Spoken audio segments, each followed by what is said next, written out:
tasked global community on commitment to climate financing at COP28. Good governance stops agenda as ECOWAS constitutes committee on restoration of constitutional order at 64th ordinary session. That we will support the democratically elected government, not unconstitutional exercise.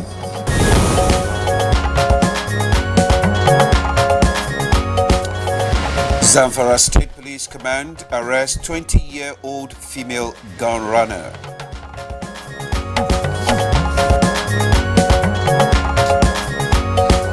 And on Good Morning Nigeria today, we shall focus on resolutions of ECOWAS summit.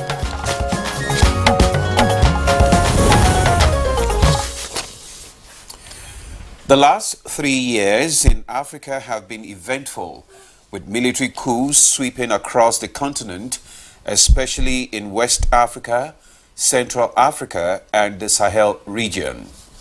Since 2020, about 8 coups have been recorded, with Mali opening up the floodgates of the coups on the continent between August 2020 and May 2021.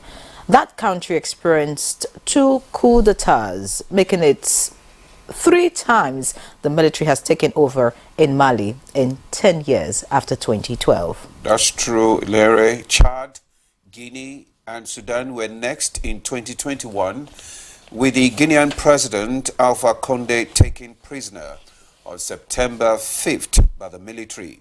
Same fate befell Sudanese General Abdel Fattah al-Burhan in October 25th, 2021, while Burkina Faso was next in 2022, precisely on January 23rd, following an announcement by the country's military that President Roch-Marc Christian Kabore had been removed from power. And of course, the wounds were still fresh when 8 months after the interim president Paul Henry Sandango Damba was removed from office over his alleged inability to deal with terrorism and insurgency.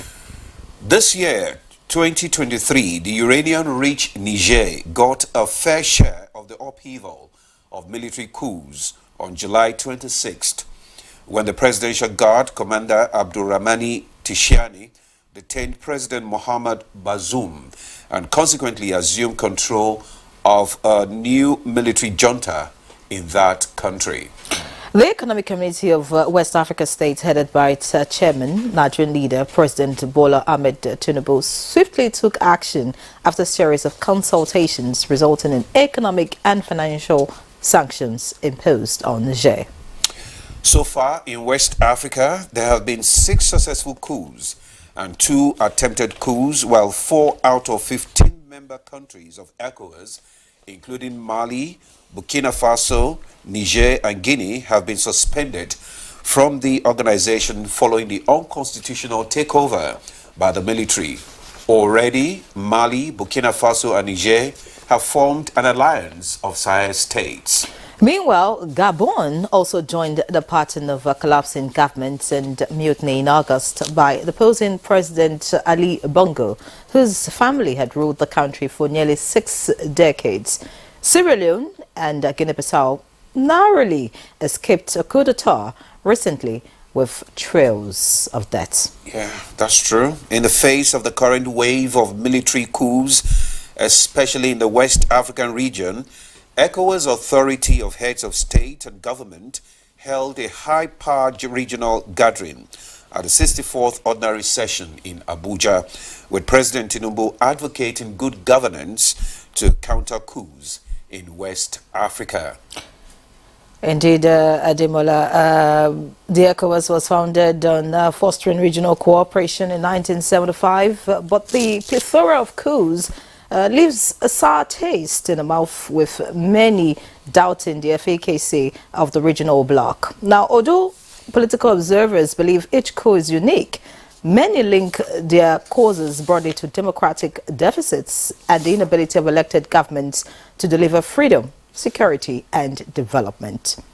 So our topic today, is on the resolutions reached at the ECOWAS summit. I'm Yen Ray John. I welcome you to Good Morning Nigeria, live on the network service of the NTA. We'll have other segments to come up on the program. Besides that discussion, we'll have the morning news. We'll take a look at the papers, business news, of course, sports news, and yes, take a peep at the foreign scene. It's a full package. Welcome. Yeah, in the face of the current wave of military coups, especially in the West African region, ECOWAS Authority of Heads of State and Government held a high-power regional gathering of the 64th Ordinary Session in Abuja with President Tinubu advocating good governance to counter coups in Africa. The president also employed West African leaders to prioritize good governance and collective prosperity as an essential tool to prevent unconstitutional changes of government in the region. How will the resolution affect the dynamics of governance in the region? These and more will form the crux of our conversation this morning on resolution of ECOWAS Summit. I am Ademola Adeoye. Thank you for joining us on Good Morning Nigeria, the first episode for the week. All right, now time to have the morning news, and Comfort is right here. Comfort, good morning to you. Good morning, Ian Ray and Ademola. Good to see you. Good morning, Nigerians. Now, the unconstitutional change of government resurging in West Africa. President Bola Tinubu has urged ECOWAS leaders to improve on the delivery of good governance. To discourage military intervention in the region, President Tinubu, as the chairman of the bloc, spoke at the 64th Ordinary Session of the body's Authority of Heads of State and Government in Abuja. The message must go down clearly that we will support a democratically elected government, not unconstitutional exercises without let of hindrance. Democracy must win if we fight for it. And we will definitely fight for democracy. And following the resolution of the members of the Authorities of Heads of States and Government, a three-man committee has been constituted to engage in further diplomacy on the restoration of constitutional order in the Republic of Niger, as well as address the security situation in Guinea-Bissau and other transitional countries. This decision was contained in a communique delivered by President of ECOWAS Commission Omar Toure at the end of the 64th summit of the regional body. Based on the outcomes of the engagement by the Committee of Heads of State with the CNSP, the authority will progressively ease the sanctions imposed on Niger. Failure by the CNSP to comply with the outcomes of the engagement with the committee, ECOWAS shall maintain all sanctions, including the use of force, and will request African Union and all other partners to enforce the targeted sanctions on members of the CNSP and their associates. President Bola Ahmed Tinubu has asked global community leaders to deliver on their promises to fund the $100 billion climate financing with COP28 in its final lap in Dubai. Minister of Environment Balarabe Abbas Lawal, who delivered Nigerian's address on behalf of the president at the leaders' summit, said Africa's plight cannot be ignored. Now to the survivors of Tudunbiri drone misfire, where they're receiving treatment at the Barrow Diko Hospital, teaching hospital in Kaduna, and they are gradually recovering. As the senators of the Federal Republic of Nigeria donate the sum of 109 million naira, which will be deducted from their December salary to support the victims. Page, Mr. President. Mr. President is also highly in a mood that No stone should be left unturned to unravel what happened and to prevent that from happening again. We are going to donate our salaries for a full month to be given to those affected. We believe this investigation and probe must be concluded within a time frame. I will urge the National Assembly finally to revisit the issue of state police. If we have state police, we will be able to have some level of intelligence, and the security agencies in Nigeria will be supported with local intelligence gathering. In other news, Zamfara State Police Command has arrested a 20-year-old girl who allegedly specializes in supplying ammunition to terrorists in the state. The suspect was paraded along with some other 11 alleged notorious criminals at the police command headquarters there in Gusau.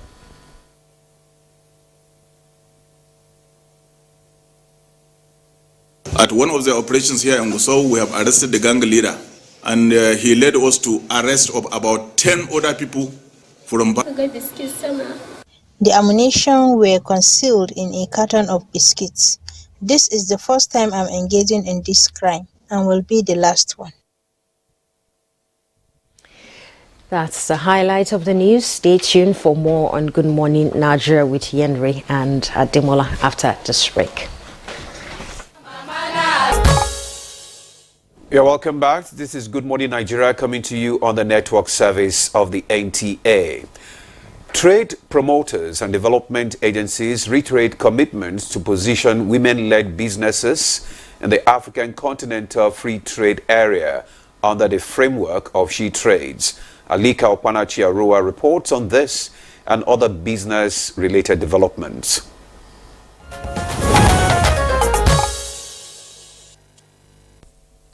Government-induced restrictions on international trade continue to slow the growth of businesses, particularly micro, small and medium enterprises of female entrepreneurs in Africa. To tackle these barriers and ease cross-border trade for small-scale women-led entrepreneurs, trade promoters advocate sustained dialogue for enabling policies and training for export readiness. Some of the key barriers that have stood up time and time again, number one, is access to finance. We have some banks that are already beginning to change their strategy in dealing with women because there is an opportunity. The women chairmans work very well, but somehow when they get to the bank, there's a bit of a barrier. So that's the process. It might be maybe a 2-year process, but it's a process we begin nevertheless. So that's who we are at ITC. That's what we're doing, and we're telling more women, come on board. She Trades is here for you.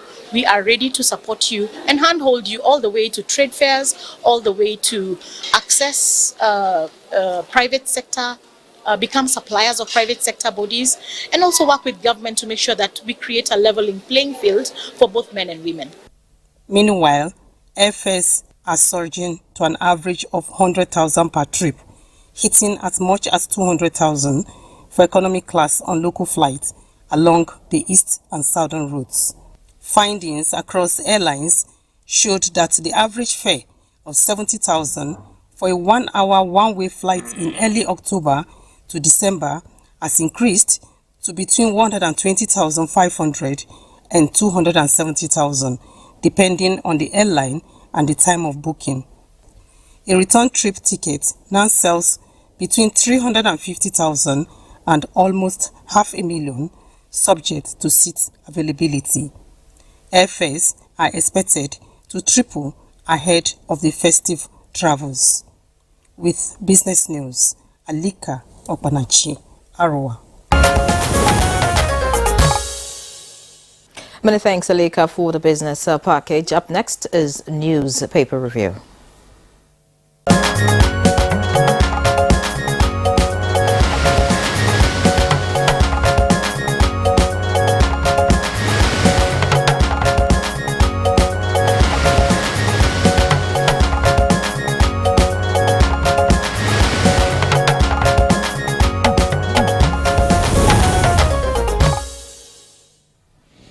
Yeah, you're welcome back. This is a newspaper review, and we have our reviewer in the studio. Chooks, Hello, Demo. How are you doing today? Great. And you? Fine. How was the weekend? Lovely. A bit cold, but I want to think we are packing a lot of optimism into the new week. You look rested anyway. I like what you have on. Thank you, and you too. Thank you. Yere? Good morning, Chickadee. Good What to are you see smiling at there? The salaries are to be reviewed in April, not December.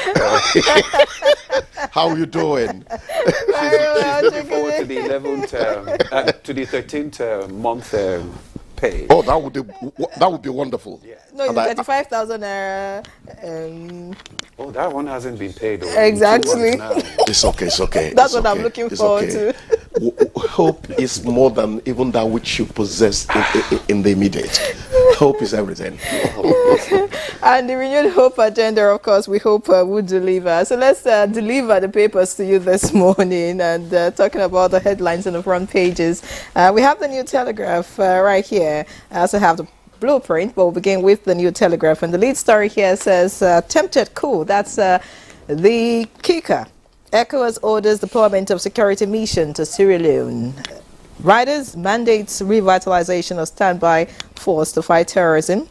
13th enforcement of sanctions on Niger's junta. Prioritize good governance, collective prosperity to counter coups in West Africa. And that is credited to Tinubu. You can read up the details on page 2 of the New Telegraph. Above the lead story, we have chaos as Lagos airport conveyor belts break down. Early morning passengers from many African countries delayed. Details also on page 2 of the New Telegraph. You want to find out exactly what that is about. And then we have corruption index, Nigeria's 150th position out of 180 nations, unacceptable. That is credited to OB. Above the nameplate, we have pension. Workers' contributions for residential mortgage hit 7.7 billion naira. And the writer says, as employers withhold staff's 24.8 billion naira deductions. Talking about pension, I think that's something that really needs to be looked at. A lot of workers are worried, and people who have even retired are also finding it difficult to access, their funds. So that's an interesting read if you want to find out what's going on. And then we have godfathers versus godsons, conflict without end. Ryder, how claims of high-handedness, betrayal cause rift between political allies. And finally, from the New Telegraph this morning, the red strip, very important here, sedentary habits may double risk of uterine fibroids. That's according to study. Page 25 has all the details. I'm sure every woman wants to read that. Looking at the Blueprint now, we have Tudunbiri bombing, military leadership not complicit, Northeast elders. Senators donate 109 million naira to victims. Details on page 6 of the Blueprint. In the blue strip, we have scarcity of naira notes. There is sufficient stock for economic activities, the CBN assures. And details can be found on page 6 of the Blueprint. Just below the nameplate above that story, we have tragic Sunday. 16 perished, 27 injured in Kaduna Abuja auto crash. Very sad one, and details can be found on page 8. We have NIMET forecast 3 days sunshine, haziness. Details on page 7. Finally, this morning, we have ECOWAS Summit. Tinubu advocates good governance to counter coups in West Africa. That's it from the front page of the Blueprint. Ademola. Okay, thank you, Larry. I have with me the Daily Trust, and below the nameplate, ECOWAS reopened talks with Niger junta, demands short transition roadmap. The story is on page 6. 2024 budget. Works Ministry to suspend 1 billion on grass cutting, 3.1 billion on vehicles. The story is on page 5. Senator donates salaries to victims of Kaduna village massacre. Why naira scarcity persists despite Supreme Court judgment? Queues for cash resurface. POS operators hike charges. Bank ration withdrawals. Complain of cash limit. No need to panic. CBN official. Chooks, why do we always have these issues reoccurring, especially during the Christmas period? It's either we are having the cash crunch or the petrol fuel, Yeah. Why? Petrol, we've been able to deal with in the past 3 years or so. But this cash thing now, I don't have all the details. Is it that some people are talking? Is it that people have not been reading the newspapers or listening to radio and television? Because the Supreme Court says old and new Naira notes will run together till further notice. Yeah. So what is responsible for the cash crunch? I don't know. Have we run out of a paper to print? That's the question banks should answer. You know? Because I hear that when people walk into banks these days asking for a certain amount, they are told they cannot get that amount. And then some ATMs are not dispensing. Yeah. You know, so what exactly is going on? It's not clear. Anyway, maybe it's festive period now. You know, a lot of people would need cash, you know, to spend. That still does not quite explain it. I mean, it doesn't quite. There has that's what people are saying. I've not even heard of a mop-up. A mop-up, you know, in those days when we're newscasters, we would always talk about the OMO, open market operations, by which the central bank, you know, withdraws cash from the system to fight inflation and all that. That hasn't happened.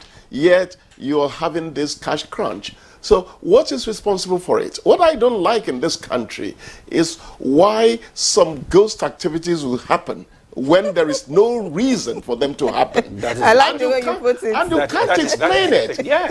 And those who are responsible for telling you what is happening, they will not come Mom becomes the word for them for some time. A ghost. That is why you call it ghost activities. Anyway, let them solve it. This is the festive period.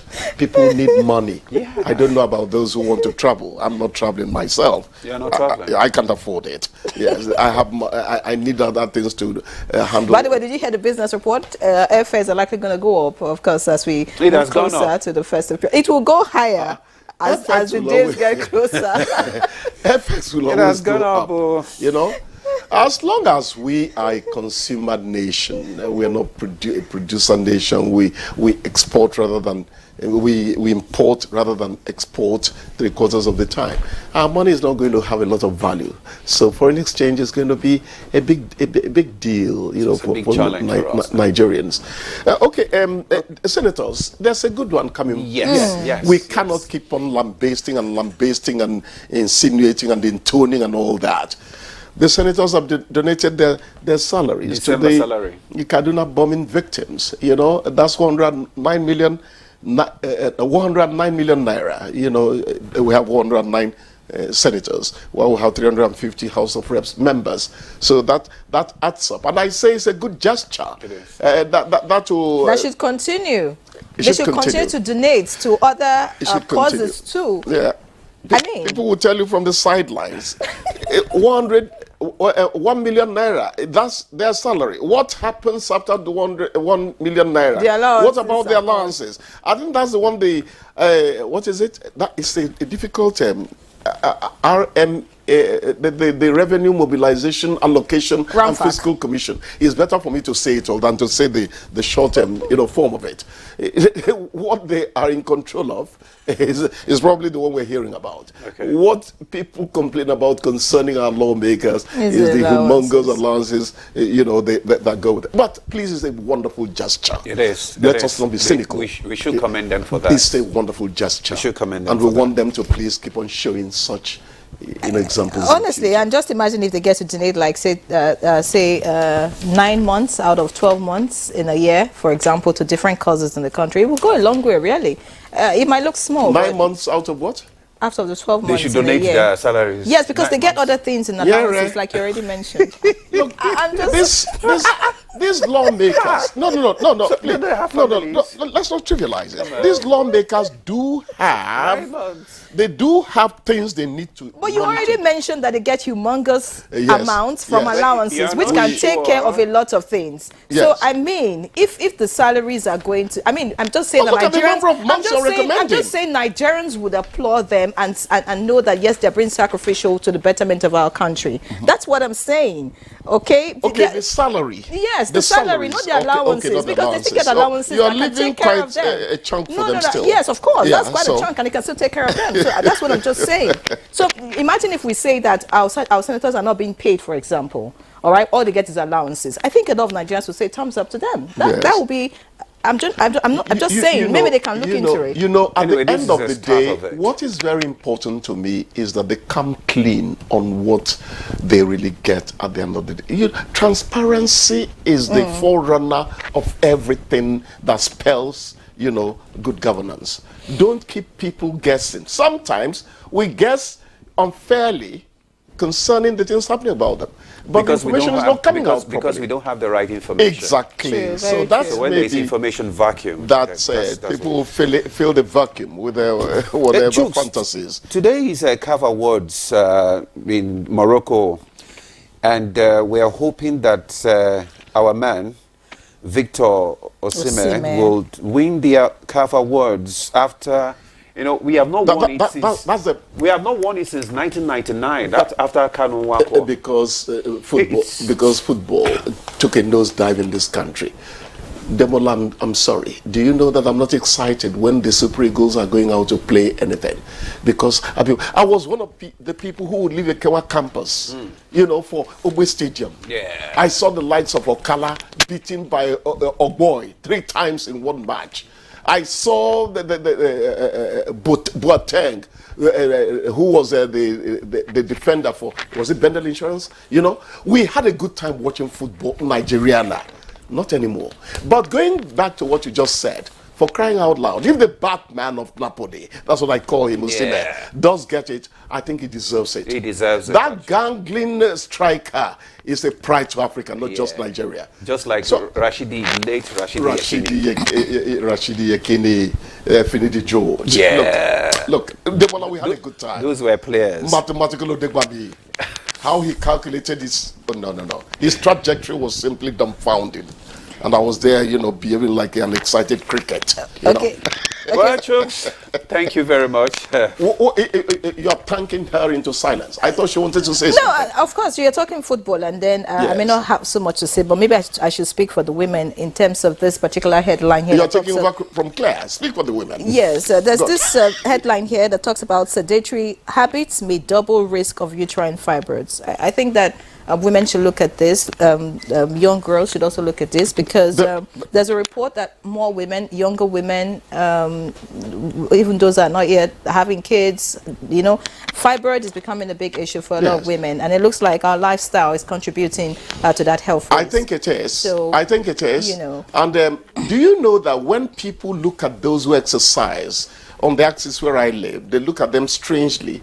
I say, why can't they begin to accept that exercise, it takes you half away from the doctor, So it is quite something that should be talked about and preached and recommended, and hopefully people would adopt what is being advocated. Thank you, sir. Yes. Thank you. Thank you, Demola. Thank you. We have to go now. It's okay. The director is signaling to us. We need to take a break.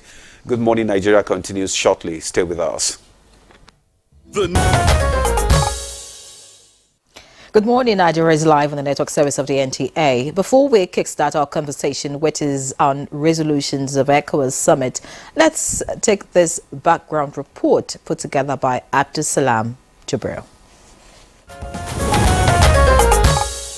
On 9th July 2023, Nigeria's President Bola Ahmed Tinubu was elected as chairman of the Economic Community of West African States, ECOWAS, taking over from President Umaru Sissoco Embalo of Guinea-Bissau. Barely settling down in office, the military struck in Niger towards the end of the month, deposing the democratically elected government of Mohamed Bazoum. Recall that in recent years, some member countries of the sub-regional body have been besieged by several military coups d'etats. Of the 15 member countries, 4 of them, Mali, Burkina Faso, Niger, and Guinea, have been ruled since 2020 by military leaders following coups. Subsequently, they have also since been suspended from the organization. Similarly, attempted coups in Sierra Leone and Guinea-Bissau in recent weeks also put a spotlight on the West African sub-region. In addition, a French military withdrawal from the Sahel is increasing concerns over conflicts spreading south to the Gulf of Guinea states, such as Ghana, Togo, Benin Republic, and Cote d'Ivoire. Following the coup in Niger, At an emergency summit of the bloc held on 30th July 2023, the bloc resolved that all options, including the use of force, remain on the table to restore constitutional order with an activation of its standby force. Understandably, the summit was entirely devoted to the situation in Niger, imposing heavy economic and financial sanctions on the country. At the 65th Ordinary Session of the ECOWAS Authority of Heads of States and Government that was held on Sunday, 10th December 2023, the delayed transitions back to civilian rule for Mali, Burkina Faso, Guinea, and Niger was top on the agenda. Chairman of ECOWAS, President Bola Tinubu, while acknowledging that efforts to stem the tide of coups have so far met with challenges, stressed that the bloc will continue to stand against the unconstitutional change of government in the region. The chairman also pointed out that the region is also confronted with the challenges of democratic consolidation, economic difficulties, climate change, exchange crises, and food insecurity. Democracy must win if we fight for it. And we will definitely fight for democracy. Aside sanctions and other measures by ECOWAS towards stemming the tide of coups in the region, what more must be done to forestall future coups and entrench democratic governance in the region? This will form the crux of discussions as guests speak to the outcome of the 64th Ordinary Session of the ECOWAS Authority of Heads of States and Government shortly. Thank you, Abdusalam, for that background there. We have in the studio our guest that are going to join us today. And first, seated already with us in the studio, I have with me Ambassador Abdel Fattah Musa, ECOWAS Commissioner for Political Affairs, Peace and Security. You're welcome to Good Morning Nigeria. Yeah, thank you. Thanks for having me. Okay, thank you. Also in the studio, we have a former editor of Nigerian, a former editor of New Nigerian, former editor Daily Trust, editor-in-chief of 21st Century Chronicle, a veteran journalist, Mahmoud Jega. So you're welcome to Good Morning Nigeria. Thank you very much. Thank you. All right. We also have joining us, but all the way from Jos, Kopep Dabugat, an analyst on African international affairs, especially on governance, democratization, peace, and security issues, as well, and the General Secretary of the West African Civil Society Forum. Many thanks for joining us. Thank you. I'm happy to be here. Kickstart our conversation with Ambassador Musa. Yesterday, the 64th session, the issues that dominated the conversation there include terrorism, unconstitutional change of power, the need to have stability in the region. What were the major decisions and resolutions contained in the communique read yesterday? Yes, if we are talking, about that, you are absolutely right. In the last 3 years or so, we've had already almost about 9, attempted and successful coup d'etats in our region. And it was very necessary to sort of take decisions that will put an end to that cancer, and then to move towards where ECOWAS was just about 3 years ago, when all heads of state in the region were democratically elected. That is the main goal. To that effect, the decisions were, taken to re-engage, all these, countries in transition. We are talking about Burkina Faso, Guinea, Mali, and, of course, the latest one being Niger. The issue is to nudge them towards the restoration of constitutional order in their countries, because that is what ECOWAS protocols their own constitutions against unconstitutional changes of government. So so many decisions were taken. A committee of heads of state was set up, to engage Niger in particular, to get them to agree to a very short transition, in the country, premised also on the release of the detained president, Mohamed Bazoum, and his family.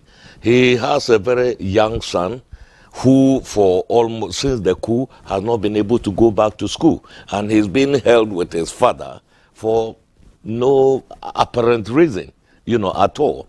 So we are demanding the release of the family, the release of the associates, and then to agree to a very short transition. So we've got the, the president of Togo, for Nyasingbe, and then the president of Sierra Leone, who is Julius Maada Bio, who are going to form the presidential task force to deal with this, to be supported by representatives of the chair of authority, that is His Excellency Bola Ahmed Tinubu, who is also the president of course, the Federal Republic of Nigeria, his representative, and also a representative of Benin, to engage General Tiani and the other members of the CNSP junta in the country, for the purpose of very quickly returning the country to constitutional order.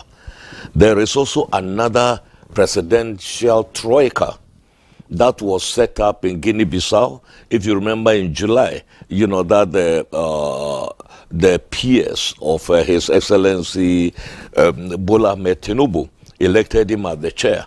At that same summit, there was a troika set up, made up of himself, the president of Benin, and then the president of Guinea-Bissau, to deal with the three countries in transition. That is Burkina Faso, Guinea, and then Mali.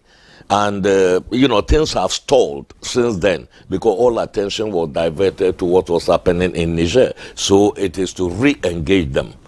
So those, to me, are the major decisions that were taken with respect to the, return to constitutional order.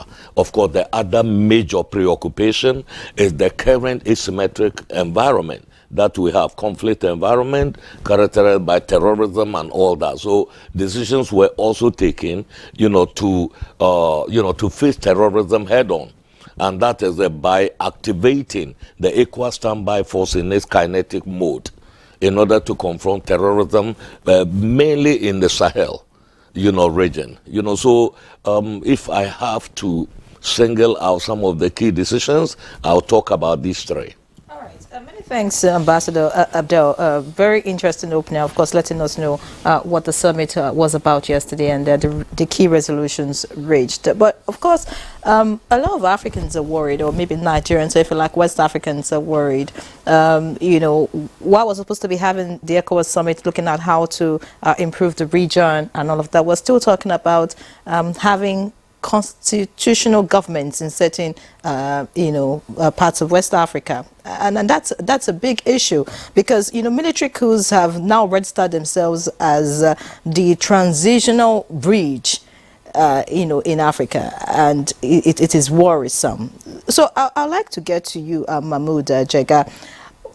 Let's just start from the beginning. What are the causes of this military coup that we're experiencing? Is it an issue of bad governance? Is it an issue of corruption? What really are the causes of what we see?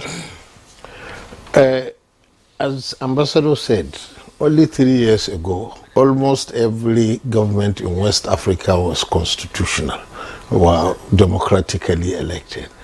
But in the last 3 years, we have had this slide. 4 countries, member countries of ECOWAS under military rule, with attempted coups in 2 or 3 others. So it's a very big slide.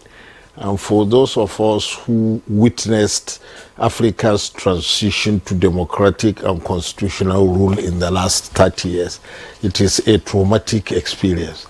Personally, as a very young reporter in 1991, I was in Niger Republic to witness the Conference Nationale, which ushered in constitutional rule in that country.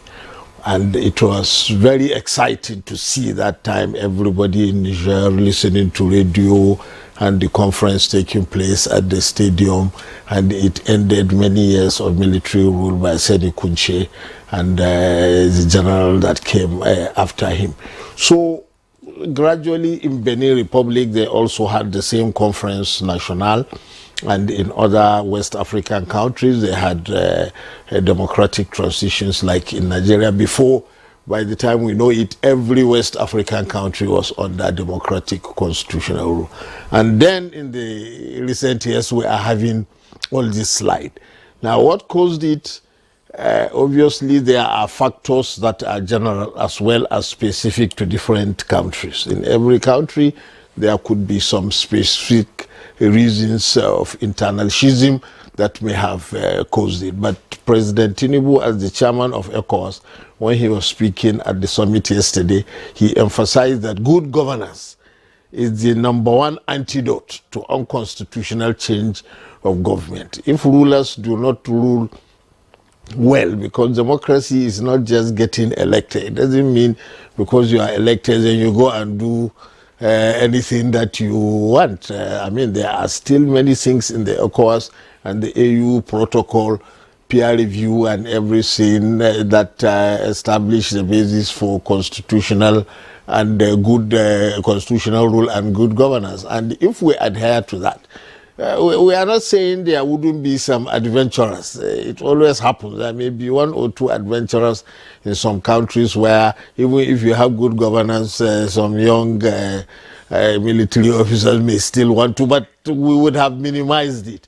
But the level it has reached now is quite disturbing. We have a whole belt in the Sahel region, unfortunately at a time when we have all this instability in the region caused by terrorism and the insurgency. So the problems are now compounding, exactly, which is why we must support ECOWAS in its determination really to arrest this drift.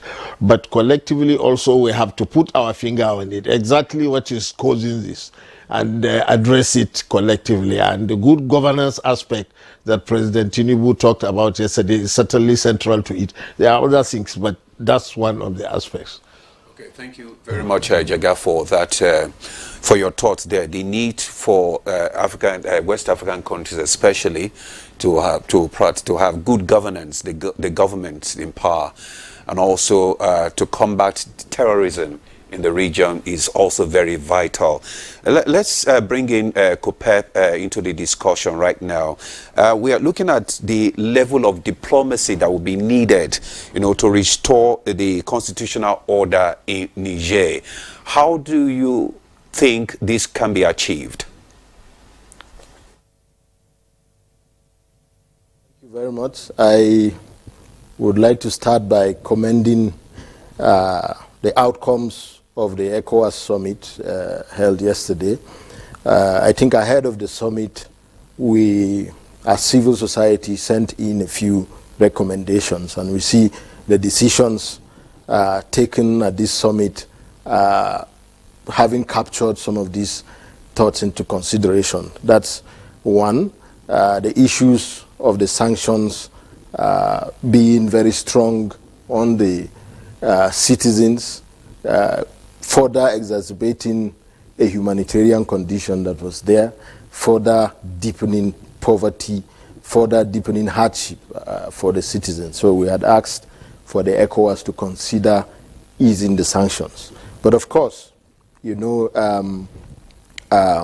is a need for the junta to also agree to sit with ECOWAS and agree to a short time frame for the transition, which is what Dr.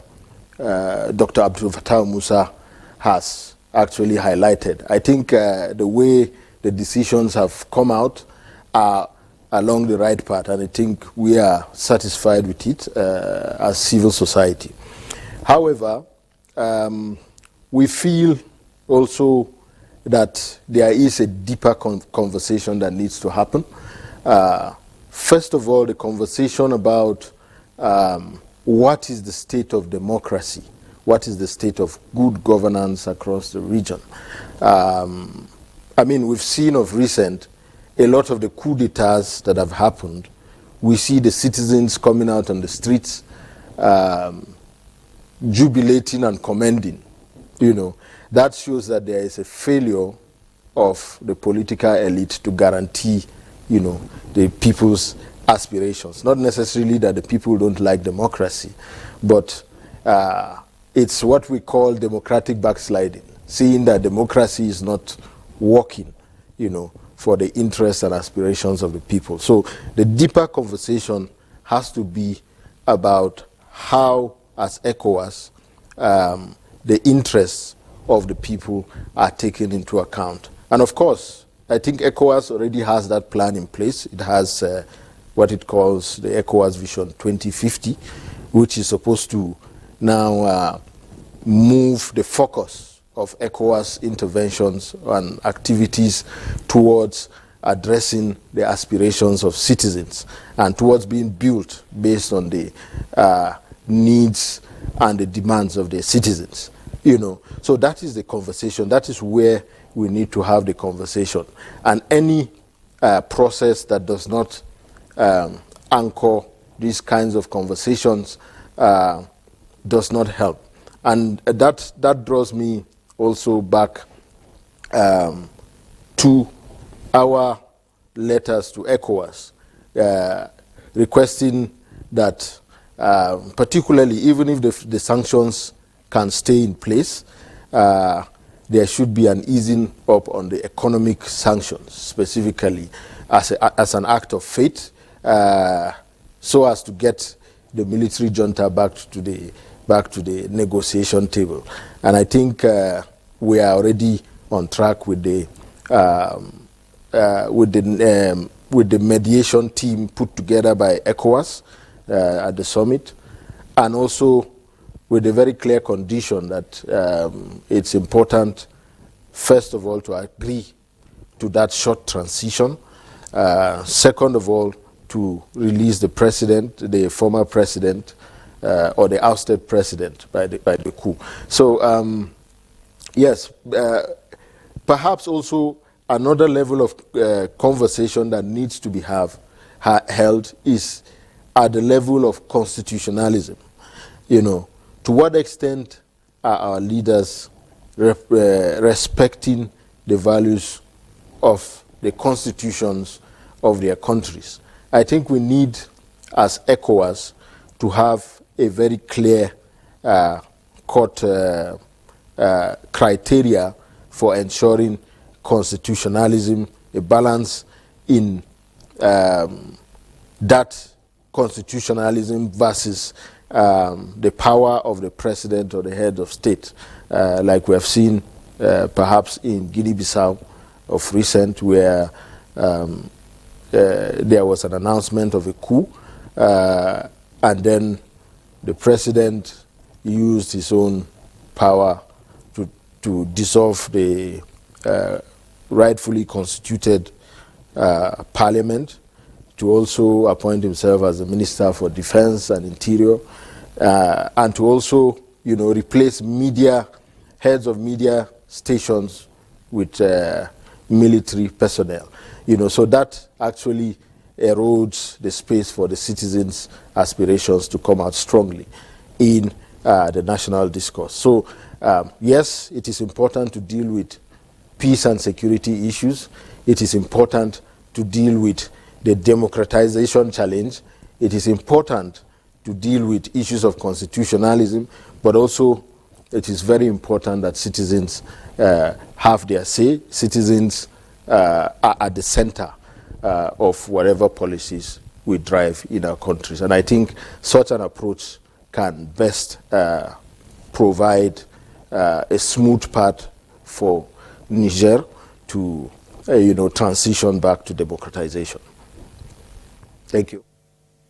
You have made very important points. One of the questions you raised, and I'm directing to Ambassador Musa now, is the question of the state of democracy in West Africa. That's a big question. Where exactly are we? Is this what democracy is about? So I'd like you to respond to that. Yes. Yes, before I ask you, more questions. Look, democracy is not about elections. Democracy is not to be conflated with elections. And I think, unfortunately, not only in West Africa, there is too much emphasis on elections and very little emphasis on the dividends of democracy. That is development, people's livelihoods and things like that. And I think that is where the attention has to go. But let me tell you one thing. People are exaggerating also when they talk about the failure of democracy. Democracy is in crisis globally. Globally. It is just not in Africa. You have seen what is happening in Europe with extreme right-wing elements coming to power. Today. You see it in Austria, you see it in, in fact, in countries that used to be very sort of liberal, including the Netherlands and other places. You've got the US, it's everywhere. You see, so if, where there are crises of democracy, the military has to step in, then there will be coup d'etats everywhere, in the world. But are you not worried that in West Africa, most of the culprits of the military takeover are actually rebel leaders of insurgent groups? Is that not what makes that of West Africa different?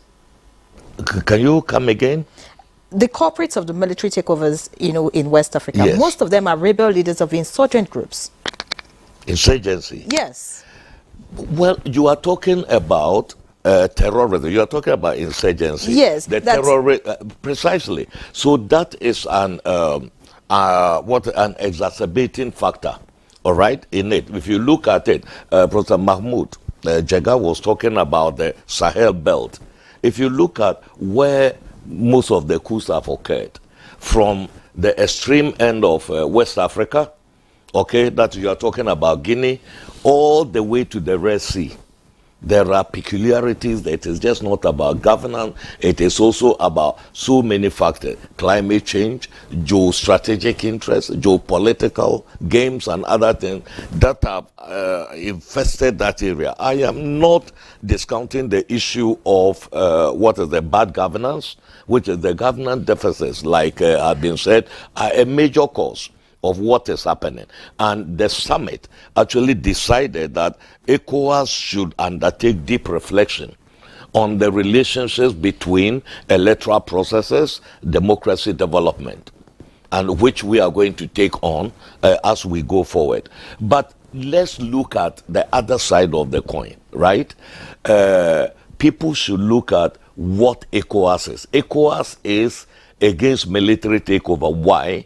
Because since its inception in 1975, you just have to look at what have been the benefits for the people.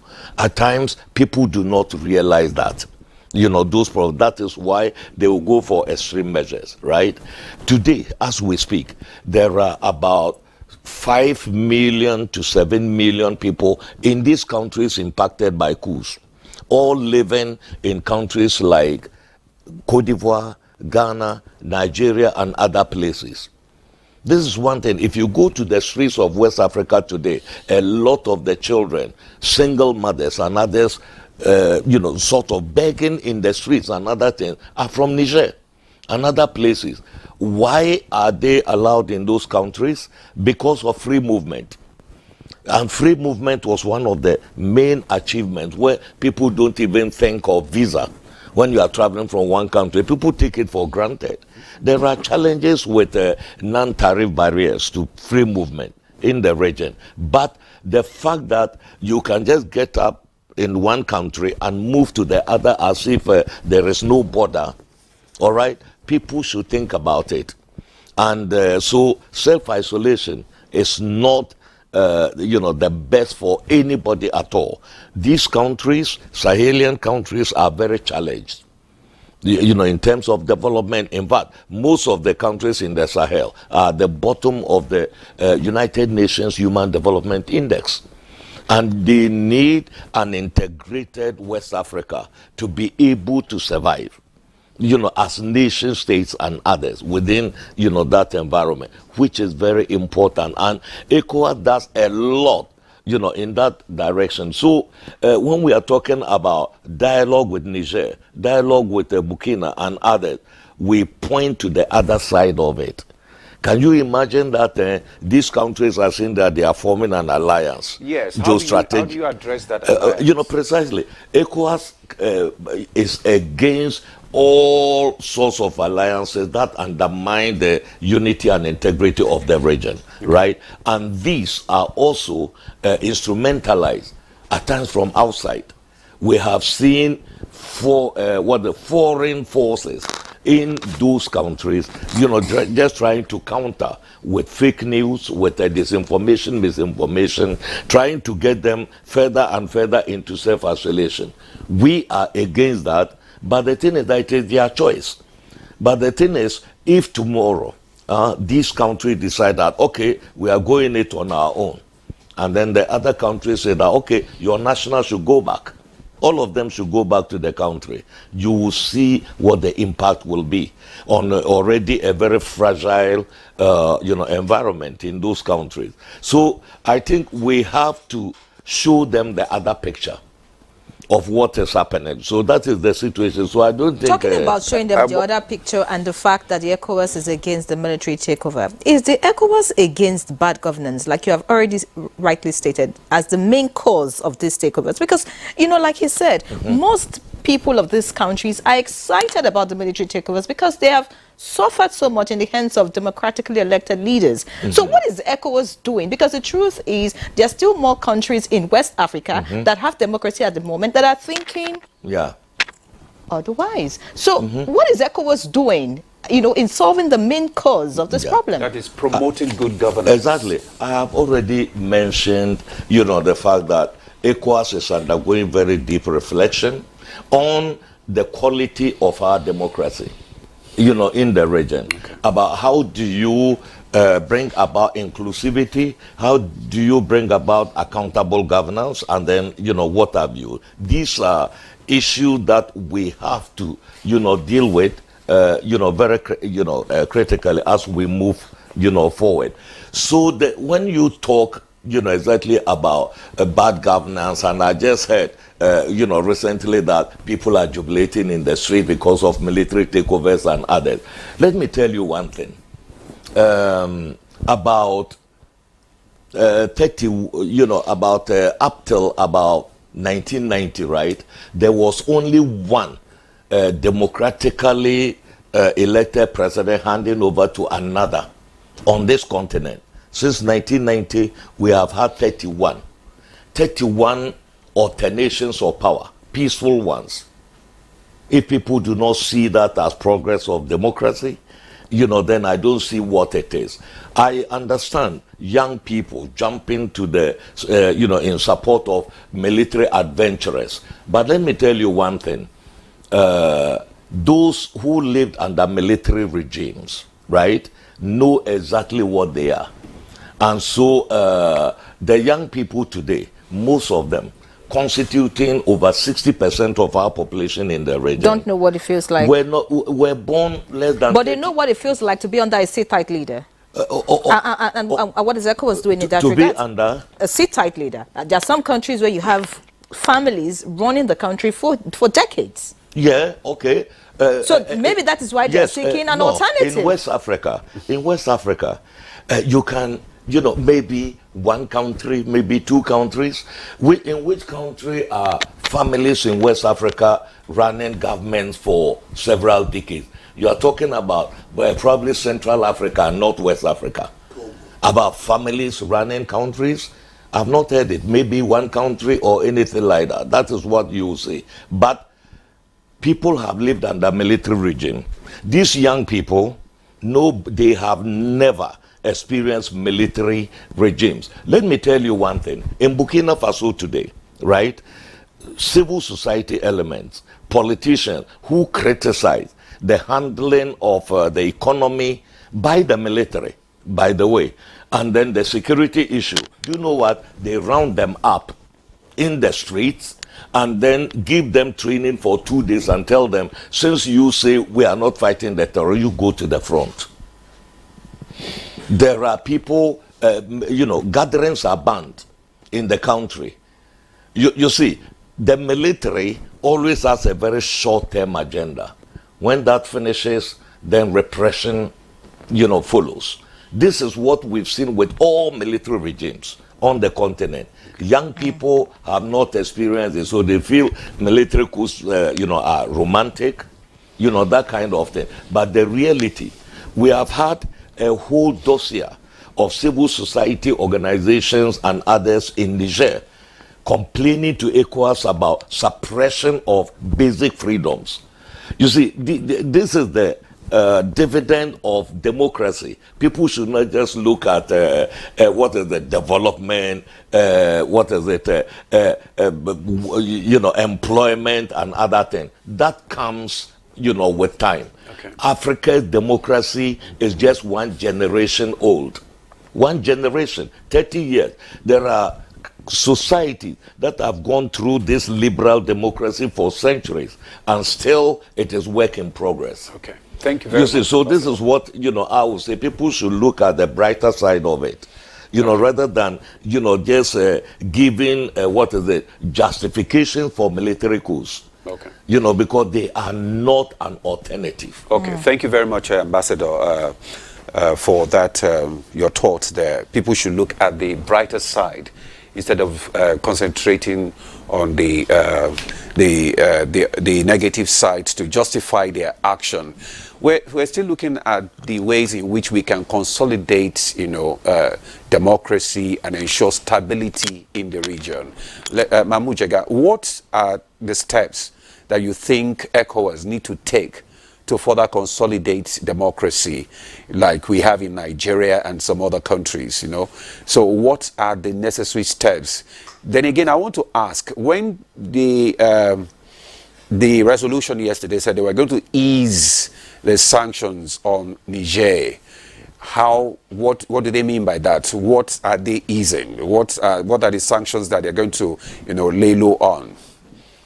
Well, you see, I think one extremely important point that Ambassador made, that even in societies in Europe and other parts of the world where liberal democracy persisted for decades or in some cases for centuries, there is a crisis of expectations. And even in Europe, I read where some academics were saying that the problem we have is that the young people do not know where we are coming from. They take many things for granted. By the time they were born, Europe had mostly rebuilt after the Second World War, so they didn't know Nazism or fascism or what it could do. So they take things for granted and they begin to complain about all the small failures of liberal democracy, and they are now hungry for all these right-wing regimes, throw out the immigrants and close the borders. In some cases, withdraw even from the European Union. You see all this. And there is no doubt that ECOWAS has recorded tremendous achievements at various levels since it was formed in 1975. But Ambassador is absolutely right. If you were born 20 or 30 years ago, you wouldn't know what Africa was like in the 60s and 70s, when the majority of African countries were either under military rule or under one-party dictatorial rule, and we had leaders in Africa who ruled their countries for 25 years or 30 years. In the case of Gaddafi, 40 years. You see all these kind of things. So there is certainly impatience in the young generation, and it is very important to tell them that patience is very important. And there is serious responsibility, as you said, about how do we protect democratic rule in West Africa on the part of leaders, but also on the part of citizens. Because if citizens are extremely impatient, and you see, you pity the liberal democratic leaders that took over in West Africa and other parts of Africa in the last 30 years, because most of the problems were created during the years of dictatorship in Africa. And unfortunately also the years of dictatorship created a certain cultural mindset which even some of the democratic leaders inherited. So sometimes it is even difficult to tell the difference. You see a democratically elected leader rounding up opponents or rigging elections and things like that. So fortunately, there are all kinds of protocols and mechanisms enshrined in the ECOWAS and the AU charters, which are also being developed, improved every day. And we must get leaders as well as followers to adhere to them, because also in the case of followers, it is not just because you elect people democratically, then you go back to sleep. No. Vigilance is the price of liberty. Eternal vigilance is the price of liberty, as one philosopher said. Just because you elected somebody, you still have to, the civil society groups must still be up and doing and making demands and monitoring and criticizing every day. All this forms part of the dividend of democracy and is the path to improvement. Although, of course, in Africa, many people think, you see, the real measure of good governance is the roads and the hospitals. Fine, since this is what the people feel, then the democratic leaders should pay special attention to that, combat corruption, which is one of the things that impede the rapid development of infrastructure and social services. You talked about Niger. Well, the ambassador knows better, but the sanctions are aimed, many of the financial and other sanctions and travel sanctions, against the military leaders that seized power in Niger Republic, but it also involves the closure of borders. And Nigeria in particular has this very long border with Niger Republic, which is why there is some internal resistance to the sanctions, because the people who are living on Nigeria's border with Niger Republic, they have been trading freely across the border using the ECOWAS free movement for decades, and it has very beneficial to both sides, and therefore the closure affects not only Niger Republic but some border communities in Nigeria. So those ones are also agitating. But of course, the federal government in Nigeria must resist such pressure, painful as it is, because if nothing else, President Tinubu is the chairman of ECOWAS, and you cannot possibly undermine the position of ECOWAS. It is a bit painful, but if we are lucky, the committee of 3 heads of state that was set up to engage with the Niger junta, the ECOWAS leader said if it shows promise, we will gradually relax the sanctions. Okay, I want to just ask you a question, because while you were talking, you spoke about the need for the younger one to be more educated in what has happened in the past concerning military rule. Do you think that the media is doing enough? Because there is need for a proper awareness and education, you know, on the path of the media to educate the public. So how would you advise ECOWAS to bring in, you know, the media in this campaign? And also, secondly, you talked about the need to monitor, you know, the different, you know, governments in ECOWAS country to ensure that they are maintaining good governance.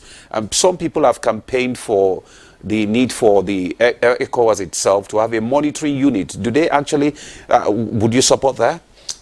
Well, you see, a campaign of reorienting people on a broad scale like this, the media is an important part, but it's not the only part. The educational system is also extremely important to teach people the history of where we are coming from. If you don't know where we are coming from, you will not be able to know where we are going, and so or some we should countries go. have really removed history from their curriculum. Yeah, even here, So for that a is time why we did. people are conversing that history should be brought back to the It should be history and geography. It was the late Dr. Bala Usman who said, without geography, you don't know where you are. Without history, you don't know who you are. Yeah. It's a very serious matter. And when you have, like in this generation, the youngsters, they are always on social media, they see something, they don't wait to evaluate the situation, they just post opinion, or you are always listening to music. Even when I was coming here, I saw a young man crossing the road, I was honking. He didn't realize it until I realized his ears were blocked. Listening to music. When you have a generation like that, you really have to work very, very hard. And it's not just the media. The media is a very important agent, but the educational system, the political leadership, the other organizations, everybody has to play a part and show what is the responsibility of the leadership and as well as of the citizens, and to also encourage vigilance so that together we can all make the progress, and also exercise some patience. What you see in Europe, they didn't achieve it overnight, or in the United States. It took centuries. Mahmoud Jega, you have mentioned patience. What about the monitoring aspect of it? Yeah, well, it's very important. That's why we have the civil society organizations and the media. The Constitution even expects the media to hold leadership accountable, and also the civil society organizations, the trade unions, and all of them. It is all part of the constitutional process of check and balance. It is not just because the Constitution said there is executive and legislature and the judiciary, you leave all those three. No. The trade unions and the civil society organizations, they all have a very important role, and the media. Ambassador, do you have a monitoring team for monitoring the activities of governance in the ECOWAS region? As Mahmoud Jega said, ECOWAS is part of the African Union architecture. Okay, there is a peer review mechanism, which is voluntary for now, but you don't expect regional organizations, international organizations, just to play the ultimate watchdog. In fact, the checks and balances should be internal. Should be internal. Today in many of our countries, right, even with the fledgling democracy that we have, if you go to many countries, and I can mention a number of them, Sierra Leone today, Senegal, Ghana, Nigeria, the parliament is not monocolor. The parliament is very representative, right? So that the executive cannot have its own way. You have parliaments like in Ghana, where the parliament is 50-50. Okay, so that is a mechanism, and that didn't evolve overnight. It is part of the maturing democratic culture that we have. We still have weaknesses in the judiciary across the region, where judiciary could be weaponized, and the judiciary is also the third major factor when you talk about separation of powers. ECOWAS has a mechanism, right? We've got the supplementary protocol on democracy and good governance that details, behavior of nations under what we call the constitutional convergence criteria, the role of the military, the civilian control of the military, separation of powers, what you can do or you cannot do when it comes to constitution. Like, for example, ECOWAS raised issues when recently the president in Guinea-Bissau dissolved the parliament. Within, less than 12 months, the constitution says no, and we say you cannot do that. In a place like Senegal, right, they replaced the electoral commission, the autonomous electoral commission, and it's about 4 months to the election. The elections are in February. We address our concern to them, that under the supplementary protocol, you cannot change electoral laws less than 6 months to elections. So this is a monitoring role, that ECOWAS plays. You see, but the major work should be done internally by civil society, by the media. And I don't envy the media today, the mainstream media. in, Africa and globally today, just because of the very ferocious competition being provided by social media. Where this, somebody can sit in his kitchen and then broadcast to the world with lies, and people follow. Okay, so it's very, very difficult, but I think what ECOWAS has to do more is to tell our story. All right, talking about telling your story, Ambassador, I'll have to interject at that point because I want to bring COPEP into the conversation. You have mentioned civil society in the course of your, your comments, and then we talked about the monitoring of the monitoring role of the ECOWAS. The aim of ECOWAS is actually to establish an economic union in West Africa in order to raise the living standards of its people and to maintain and enhance economic stability, foster relations among member states, and contribute to the progress and development of the African continent. So my question is on that, really, and I want to ask COPEP because he's a member of the civil society group and he's been monitoring ECOWAS and how they've been going about their activities. So COPEP, I want you to tell us frankly, do you really think that ECOWAS is meeting its obligation at this point in time? Or do you think that ECOWAS has outlived its usefulness? If you think that ECOWAS is still relevant, is there a need, for some adjustments, maybe they need to revisit some of the articles in the ECOWAS Treaty signed in 1975? What are your thoughts, really, COPEP?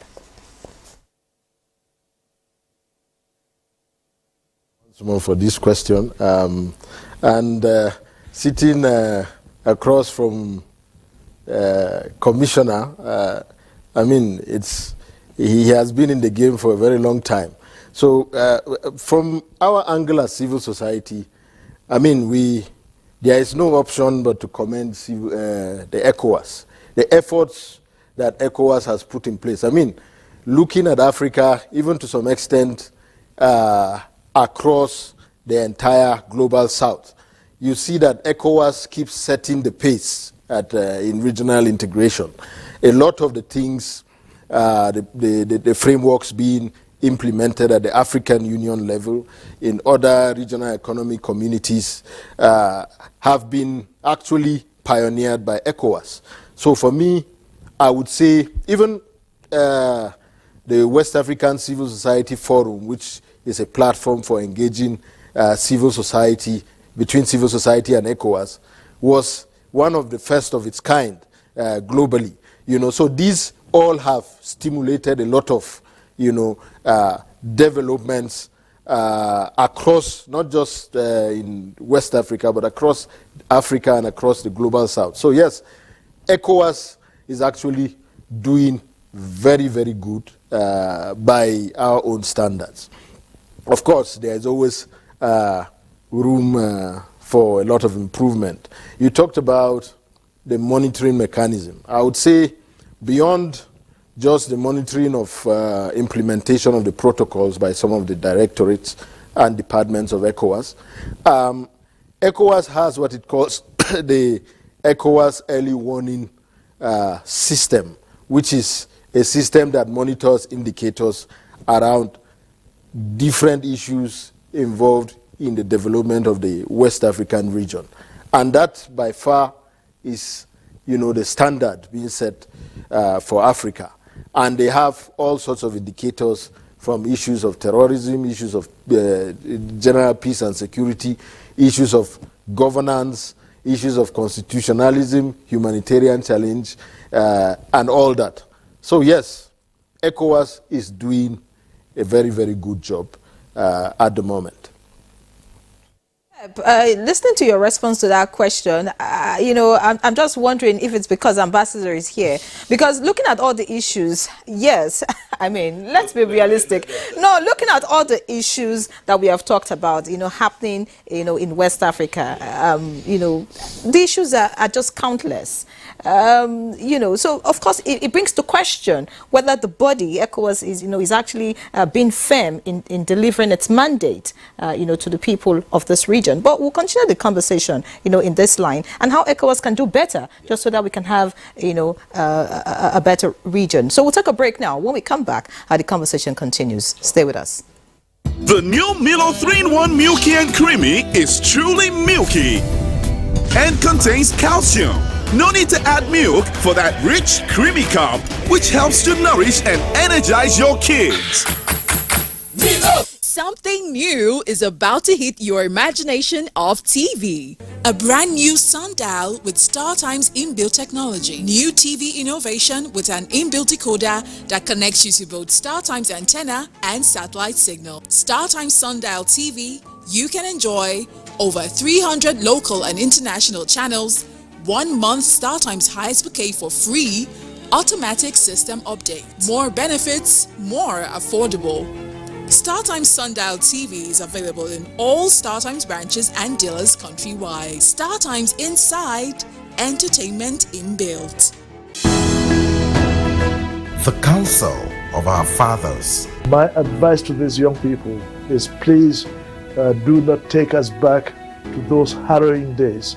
You probably do not know what it is. Nigerian youths, let's build our nation together.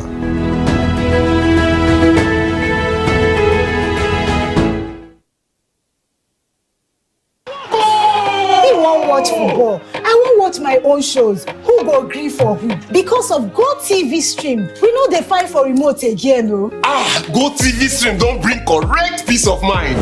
Me instead go continue to watch that correct film for road. Download the new GoTV Stream app and watch all your favorite shows as you dey carry waka. Sharply recharge your GoTV today and stream with cool mind. GoTV, love it. Nigeria means unity. Nigeria means freedom to me. Nigeria means greatness to me. To Nigeria is indivisible. There is nothing you can do. We all have to savage it together and learn to love each other. We are indivisible. As a mother and a leader, I will always preach for peace and unity in this country, because that is the only thing that will give us progress. Though tribes and tongues may differ, in brotherhood we stand. And it is the woman that does that.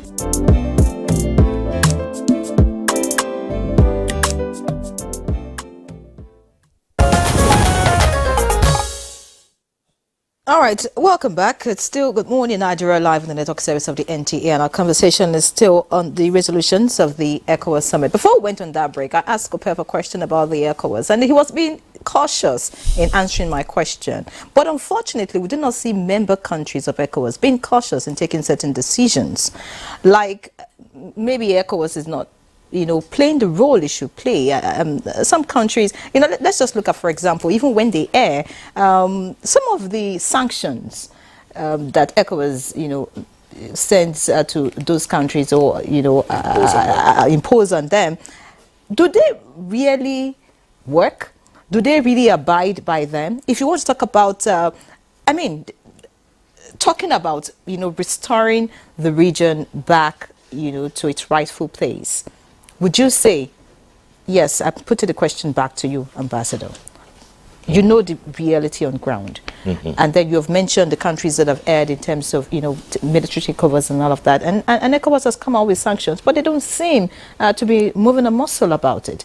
So what's happening? Yeah, look, generally, just to answer directly, that question, sanctions, generally, globally, sanctions are very, very difficult to enforce.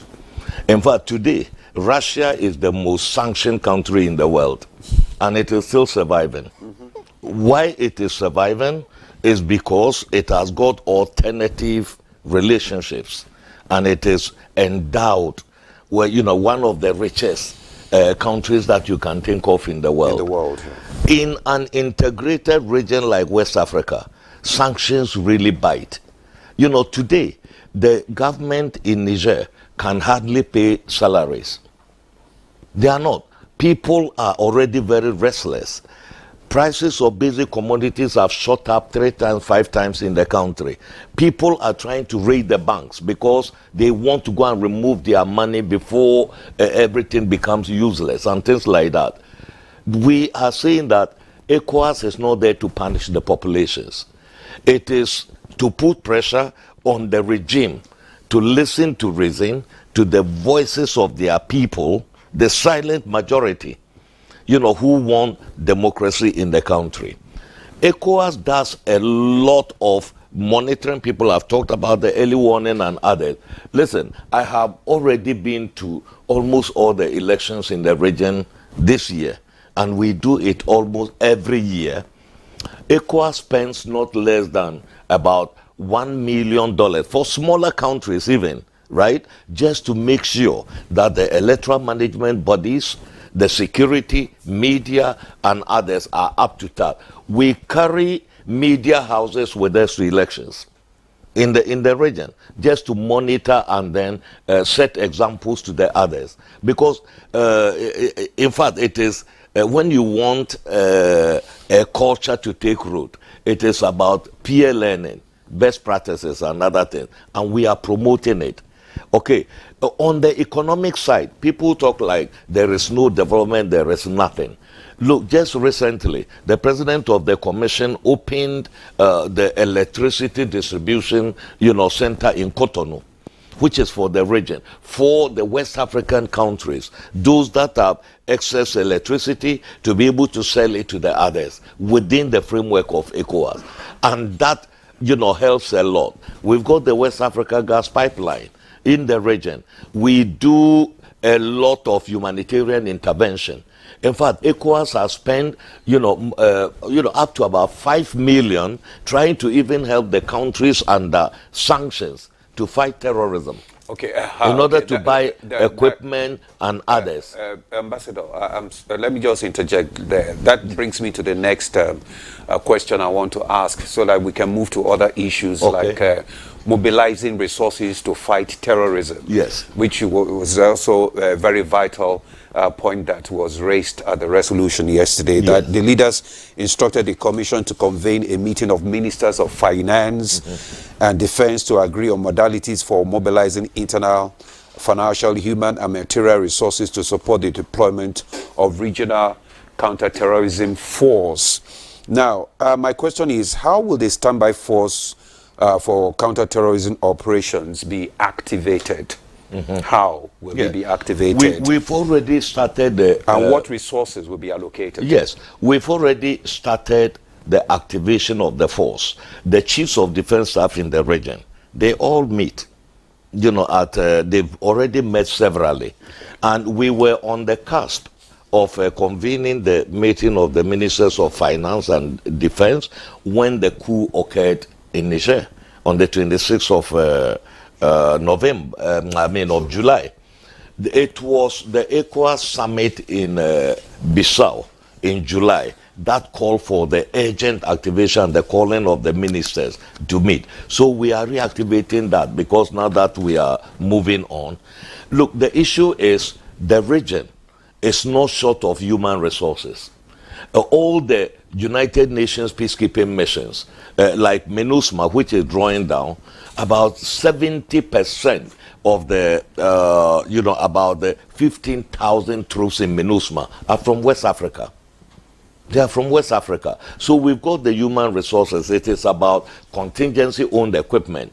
That is the countries coming to missions with their own equipment, and then ECOWAS being able to refund them later on. That is, one main issue. And then acquiring, all those capabilities, because today, one of the major, tools that you can use in the fight against terrorism and others, it is our air superiority. How do we bring that about? And ECOWAS have the capacity, to actually mobilize these resources. We cannot depend on external forces.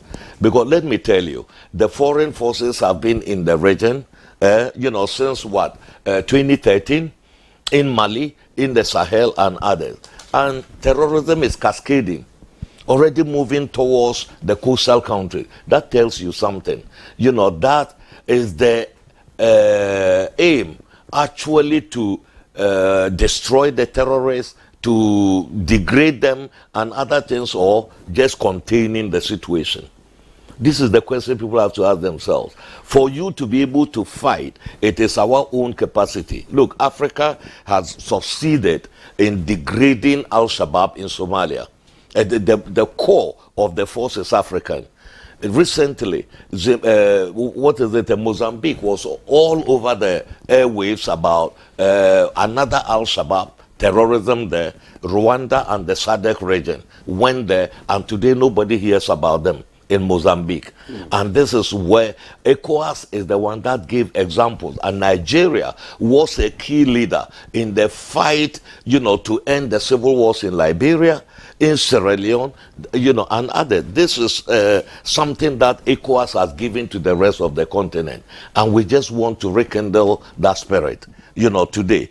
So the idea of the ministers of finance meeting is that we can mobilize these resources internally so that we are not dictated to by outside forces. Okay. Today, ECOWAS funds all its activities to the tune of about 63% internally, using our community levy. It is a very creative way of mobilizing resources, about 0.5% of all import duty, so that the countries even don't feel it. It is those who do the import into the country, you just take 0.5% and set it aside for activities. We can just increase this, for example, by 0.2%. And it will be enough to raise about $2.3 billion that we need annually, to make sure that our counter-terrorism force is operational. Okay. Talking about this is what counter-terrorism force being operational, the French military withdrawal from the Sahel is actually increasing concerns over conflicts, spreading to the Gulf of Guinea. Yes.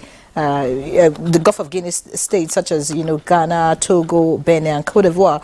So what is ECOWAS looking at in this regard, just so as to address the issue?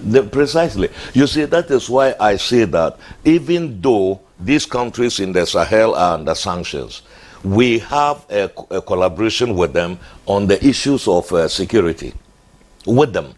And then, like I said earlier on, we have already contributed to them acquiring capabilities to fight terrorism. That is number one. And yes, the withdrawal of the French forces is a concern. They will be, they will be needed in other parts. But listen, Kidal in the northern part of Mali had been under Tuareg rebel occupation since about 2013. Just recently, using their local forces alone. That was since the French withdrew. The Malian Defense and Security Forces have retaken Kidal, which is a major center for terrorism, and other things in the northern part, for example, of Mali, right? We need to replicate that. Today about 60% of Burkina Faso is under terrorist control. The state that has lost control of about 60%. And you were talking about the coastal countries. If the jihadists take over Burkina Faso and set up an operational base there, no country is safe in West Africa. And that is the beauty of regional integration. We need to go to the source of the terrorism before it spreads to Benin, Togo, Ghana, Cote d'Ivoire, and then come down. In fact, if you talk about Islamic State and the Al-Qaeda franchises that we have on the continent today, their key objective is to make sure that they wash their bloody swords and guns in the Atlantic Ocean, in the Gulf of Guinea. That is one thing that we have to think about very seriously, and that it is our collective responsibility to make sure that we stop the spread of terrorism. Okay. So that's why ECOWAS is so much focused on activating this force, just to help member states to make sure that terrorism does not define the West African security landscape. Thank you very much, Ambassador. Let's bring in Mahmoud Jaga now. Let's look at the region integration. What is the main objective of ECOWAS, and how has it contributed to regional integration and development? I was a schoolboy in 1975 when the ECOWAS treaty was signed by General Gawan and the leaders at that time. And our understanding at the time was that it was mainly economic. And I remember some years ago when I was a newspaper editor, I interviewed the president of the National Association of Road Transport Owners, not workers. And he said that to him, it looked like a lot of West African countries are not interested in free movement of goods, not of persons. As Ambassador said, there is a lot of free movement of persons. I know I have been to Ghana, Sierra Leone, Niger. You just look at it's the same passport anyway that we have now, so you can just enter Ghana or anywhere. But it is the goods that there is a problem, because he said, for example, from Lagos to the capital of Burkina Faso, he said there are 400 checkpoints for trailers. That's true. He said there are 400. A trailer leaves Lagos, it will encounter 400 checkpoints. Now, obviously, that is not free movement of goods. Although the truth is that when you are traveling in Niger Republic, you see a lot of Nigerian products, not just petrol, but Omo and soap and food and many other things are there. So progress has been made, but a lot more needs to be made, beginning with the orientation, because he said some of the smaller West African countries think ECOWAS is a mechanism for the bigger countries to dominate them economically. So unless you combat that feeling through positive What about action. the issue of the common currency in the region? Do you? Well, Ambassador will know better, but some years ago it looked like progress was being made. The issue of that common currency. Exactly, there were meetings. Is still on. Okay. The common currency process is there, but you see, for a very long time, it has been like a shifting target. Okay. Okay. When it is approaching, then we move. But at this summit, it was, decided that we have to reactivate that.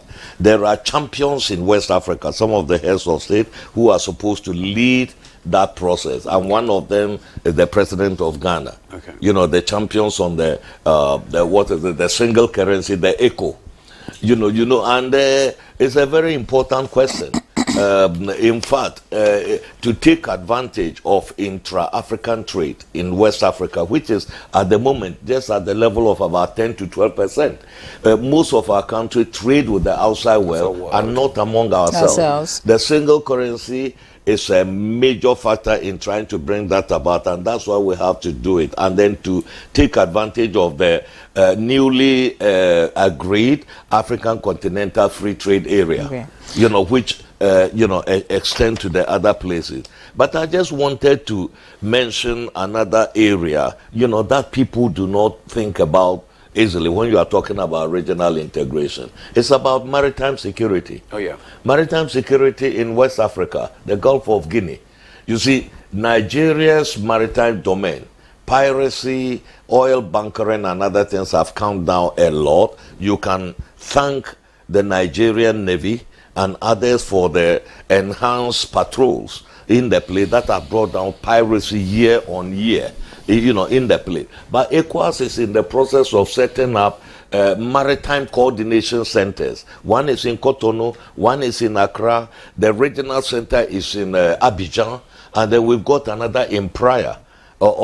Where these are like observatories of our maritime domain along the Gulf of Guinea. And it's not just about piracy, and it's not about oil bunkering, but what our populations live on, through our water masses. You are talking about Gulf of Guinea. You are talking about River Niger that runs from Nigeria all through to Niger, Mali, and other places. You are talking about the Volta River and things like that. So those are the areas we have to watch, because most of our population, they live on fish. And the fishery industry is being dominated by unregulated fishing, in our region, at times illegal completely. Okay. This is it. And then, the issue of pollution. It's good that ECOWAS is looking in that, direction. But I'll quickly get to COPEP now. You've followed the conversation and you've also given your own insights about the fact that ECOWAS, is doing a good job. But looking at the direction that ECOWAS is taking, talking about regional cooperation in dealing with the political instability, do you have any assurances that will work? And then, are there other initiatives that you think, should be looked at in solving some of, the governance issue we have in the region in the light of the recent disruptions? Once more, I was wondering whether you were going to give me a chance to defend myself, because you accused me on national TV of playing to the gallery.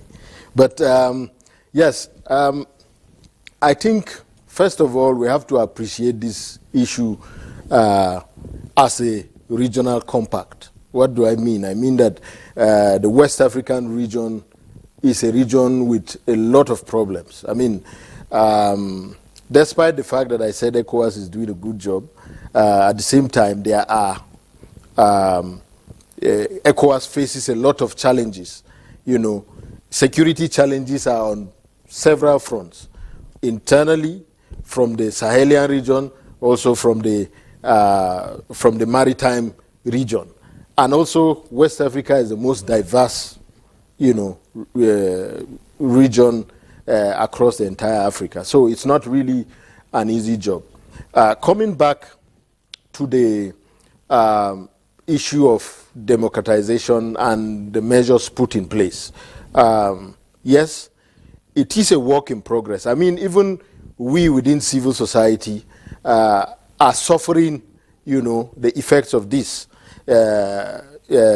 political takeover. So it's not as if we are celebrating them, where there is no option to democracy, But like I was saying, that even we in the civil society are experiencing some of these challenges. We've seen that as soon as these military governments take over, they begin to co-opt different leaders of civil society, appoint them into this position, and that really, dilutes the vibrancy that we need to have in civil society. So we need these military regimes to quickly, transition and give us the space. One issue, and I talked right from the beginning about the aspirations of the citizens. It is important that the conversations, even from the side of the military, leading up to these transitions, should have very important ingredients of the civil society voice in it. We've seen that there has been a memorandum, for example, in Mali, to have a new constitution. But somehow, I'm not sure of how far we've gone to have the voices of citizens, of women, youth, very, very clearly represented in that process. So we are asking those questions to see that, yes, people are being carried along in these conversations. Not just, yes, hurry up and leave the space, but we need the space to be better, when these governments, eventually transition. Because for citizens, aside from, seeing these indicators of of democratization step up, for citizens, especially, let's say in Niger, in Burkina Faso, or even in Mali, a more urgent concern is about the insecurity. Pure and simple. It's about being able to live in peace, So we feel that, yes, ECOWAS is on track towards resolving the issue, but also there is a need to reach out, to look for a way of convincing also these military regimes, to come to the table. Okay, thank you very much, COPEP, for your contribution there. And let's just come back to the studio to speak with Ambassador Musa for the final thought on this. What is the future plan and priorities of ECOWAS for regional integration? Yes, we're told that, look, the locomotive for regional integration is development, right? And people's basic, welfare is others, right? I can mention what the West Africa Health Organization, that is actually ECOWAS institution, did during Ebola, during COVID. This goes straight to the people. That is it. Those are, some of the things that we have to do. But for that to happen, we need accountable governance. Accountable governance. I think that is where we'd leave the conversation. Exactly. Today. We'll have time where we'll continue the conversation. Okay. Of course, in that regard, because of time, really, accountable governance, of course, is the main issue, to solve all the problems that we face in the region and on the continent in general. Many thanks, Ambassador Abdel Fattah Musa, ECOWAS Commissioner for Political Affairs. Many thanks for joining us. Very interesting conversation with you. Of course, we want to give you another time, for us to understand what the ECOWAS is doing better. Many thanks also Mahmoud Jega, the veteran journalist. Many thanks for joining us on the conversation. And of course, Kopep Dabugat, who joined us all the way from Jos. We do appreciate you and your thoughts on the program. Of course, that's a Good Morning Nigeria today. Many thanks for joining us. I'm Henry John. See you tomorrow. And I'm Ademola Adeoye. Thanks for joining us. Have a wonderful day.